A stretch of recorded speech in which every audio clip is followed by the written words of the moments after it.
Alright, hello, what's up mga boss? Good morning po sa inyong lahat. Ayan. So I'm back again. So ang inyong boss Noli Vlog muling nagbabalik. So sa wakas, ayan, nakabalik na po tayo sa ating paggagawa ng vlog. So matagal-tagal po tayong hindi nakagawa ng vlog sapagkat nagkaroon po ng technical problem yung ating channel. Ayan, so nagkaroon po tayo ng suspended na 6 months. Yan po ay dahil sa copyright. So anyway, so nandito tayo muli para gumawa ng mga videos at simpleng tips para dun sa mga bagong nag-aalaga ng manok sa mga backyard at nagsisimulang mag-alaga ng mga manok. So mga boss, at kung bago ka pa lang na mapapadaan dito sa ating munting YouTube channel, iniimbitahan ko po sana kayo na mag-subscribe, mag-like at mag-share, and then i-hit nyo yung ating munting notification bell para maging updated kayo sa mga ina-upload natin na mga video. So mga boss, tara po at gagawa po tayo ng simpleng tips.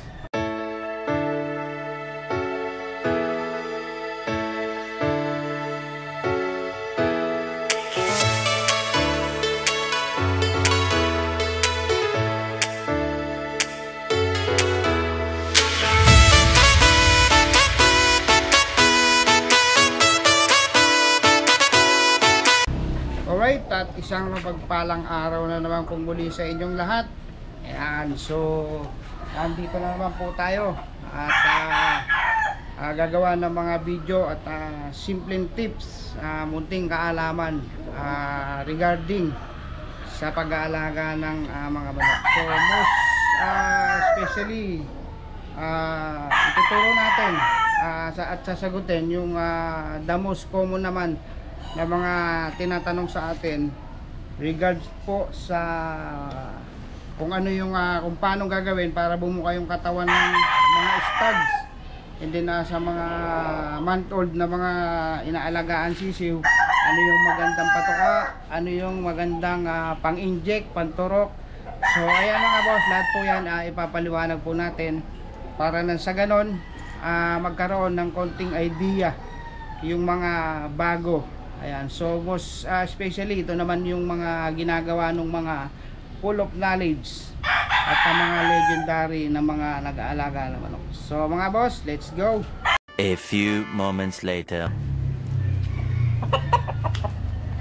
Yun, alright, mga boss, starting po tayo dun sa nanggaling na tayo.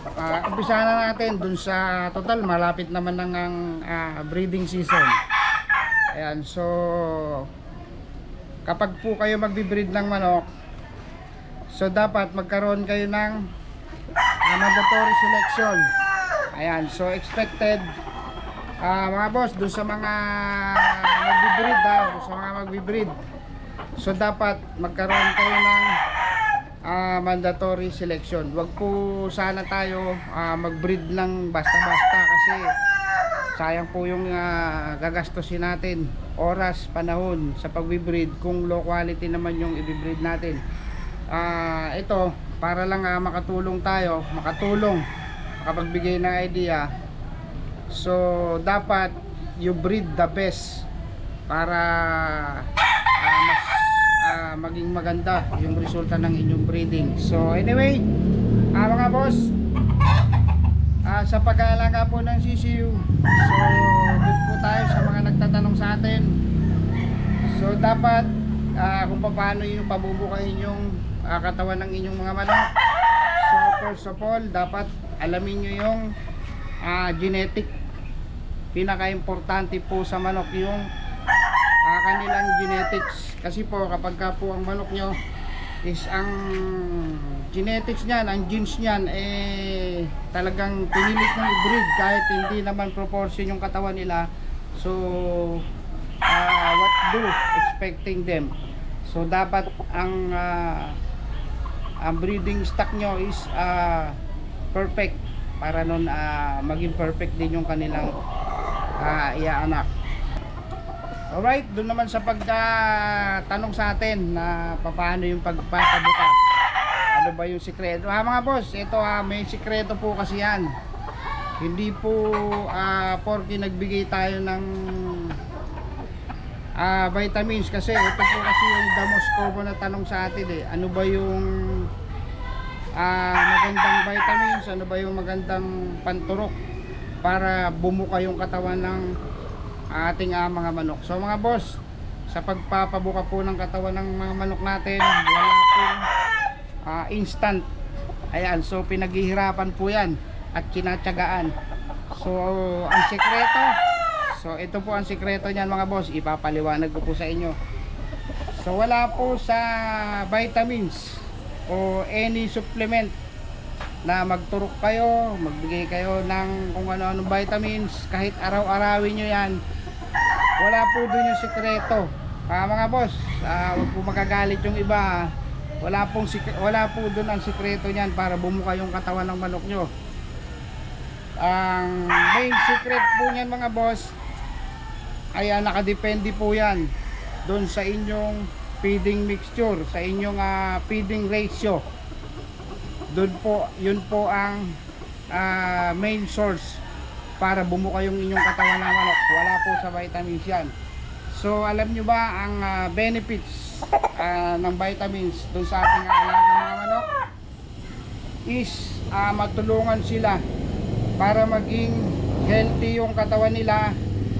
Example, yung B-complex.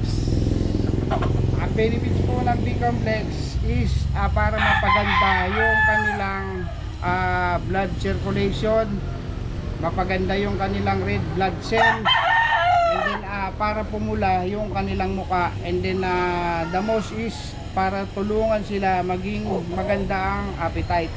So ano pa rin ang main source doon? Siyempre patuka pa rin, dahil doon manggagaling yung source, maraming source nung vitamins para bumuka yung kanilang katawan. Okay, so sa atin ito applicable po sa akin kung paano ko pinapabuka yung katawan ng aking mga manok.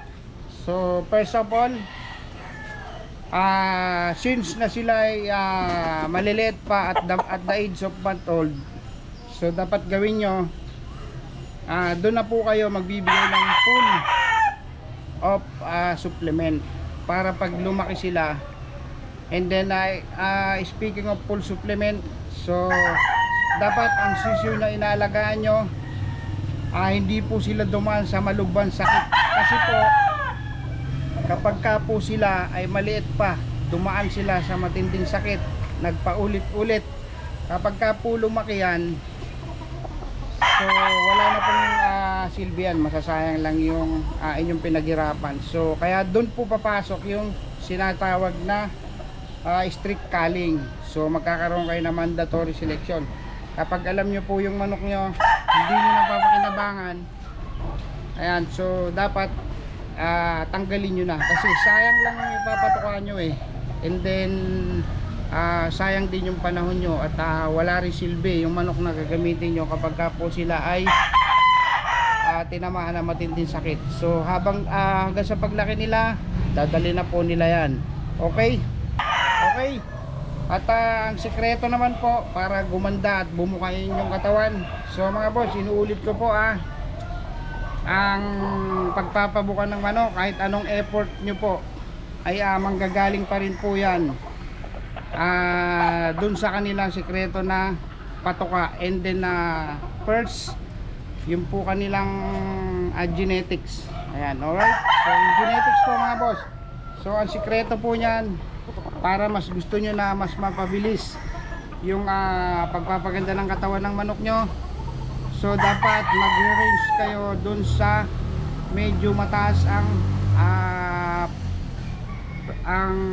protein content kapag ka po kayo ay gumawa ng feeding ratio. So dapat gawin nyo 60-40 or 70-30.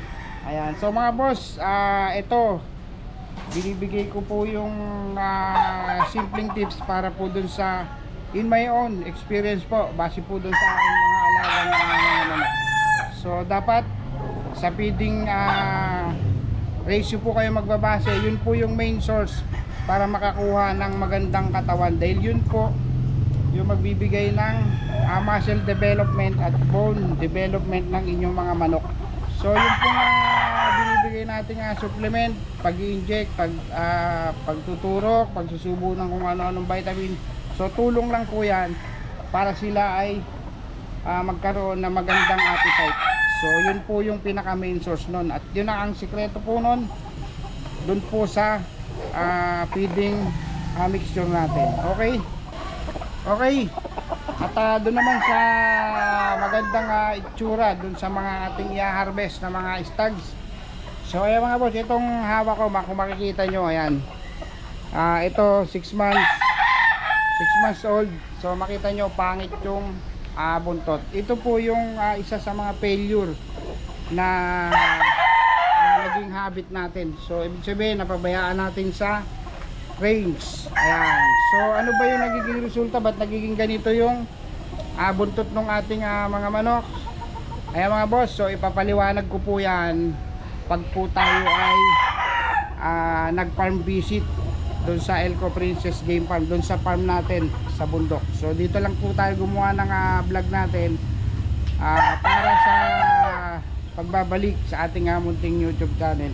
So mga boss, eto, para hindi po mangyari sa inyo yung ganito, at the age of 3 months, 4 months, kapag po ang manok nyo ay hinarvest nyo, kailangan bunutin nyo para sabay-sabay yung pagtubo ng kanilang buntot. Ayan, and then para naman po, para sa kanilang pagbibuild ng kanilang katawan. Ayan, so dapat mag-i-start kayo sa priming. Ayan, so ito po kasi yung ipa-prime natin na gagamitin sa laban. So sa ating imbitasyon, and then sa ating mga financer. Ayan, no? So shout out dun sa ating mabait na financer kay Prince 88 Attorney. Shout out po sa inyo at magandang araw po. Ayan, so mga boss, ito yung isa sa mga stags natin. So ito, gagawin natin dito. Ayan mga boss, bibigyan ko kayo ng tip. So ito ang gagawin dito. So dapat pagka po ang manok nyo ay bago nyo itatali or ipiprecon, yan, ipiprecon nyo muna sila.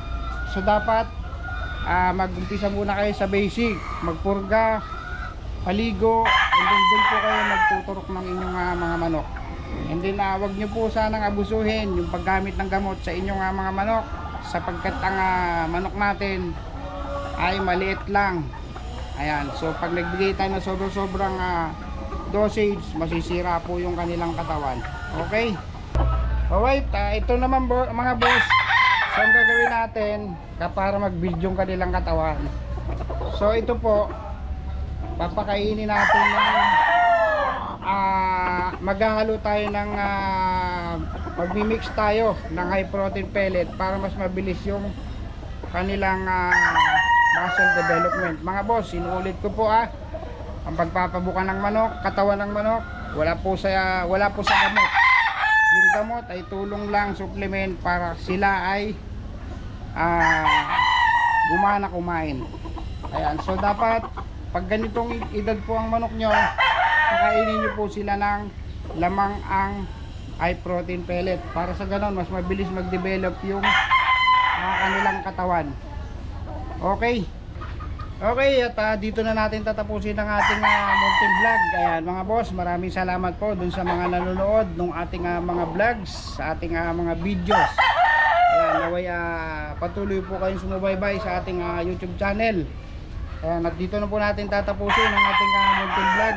Sa mga boss natin dyan na mapapadaan dito sa ating munting YouTube channel, iniimbitahan ko po sana kayo na mag-subscribe, mag-like po kayo at mag-share, and then hit nyo yung ating munting notification bell, at sa ganon maging updated ka sa mga na-upload natin na mga video.